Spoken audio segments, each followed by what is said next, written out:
Hello, I'm Fran Heathcote. I'm the National President of PCS. We've just come from our National Executive Committee meeting where we've had a really important discussion about the campaign that PCS is undertaking. The campaign comprises 3 strands: pay, pensions and your redundancy rights.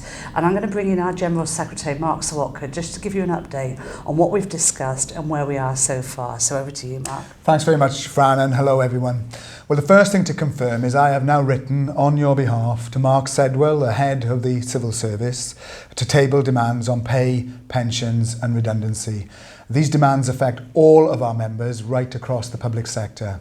Firstly, on the issue of your pay, our claim to the government is that all members should receive a pay rise of 10%.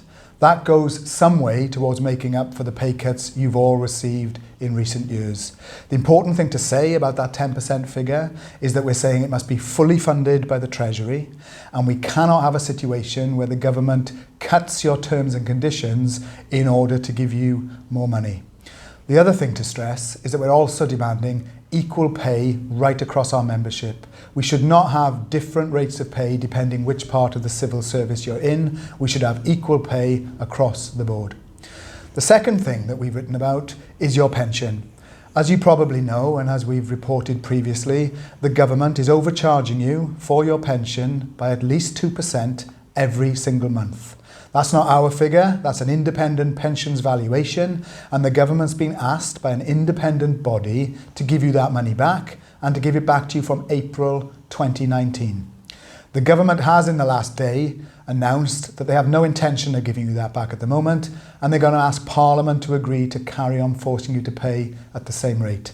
That's completely unacceptable. So we've demanded talks on it, but I can also tell you that we have now, along with our colleagues in the Firefighters Union, launched legal action via a judicial review to force the government to implement those valuations. If we're successful, everybody will get 2% back to April 2019. The third thing we've demanded is no cuts in your redundancy rights. In the year ahead, many civil servants will face losing their job if their office closes and they want to access the redundancy scheme. The redundancy scheme is contractual, and the government in 2016 reduced those terms by a whopping 33%. That was outrageous, and we took them to court. We beat them in court, and in that court victory, so far estimated to have cost the government £400 million, they were forced to reinstate the existing terms. They're now threatening to reimpose those cuts. Our demand to them is no cuts in the redundancy scheme and to ensure that that scheme complies with age discrimination legislation. So that's what we've asked for. We're urging the government through the Cabinet Office to meet us urgently to discuss those issues, and when we've had that meeting, we will report to all of you what progress has been made to keep you informed. Okay, thanks so much, Mark. Obviously, in order to make our campaign a success, we need you. We need everybody in the union to get involved in the campaign that we're running. We've got a range of activities taking place next week over Budget Day. If you're not currently a union member, then we ask you to join. If you sit with somebody who isn't a union member, talk to them about these issues. Talk to them about the unfairness of the situation we're facing and why we need to mount a campaign of this nature.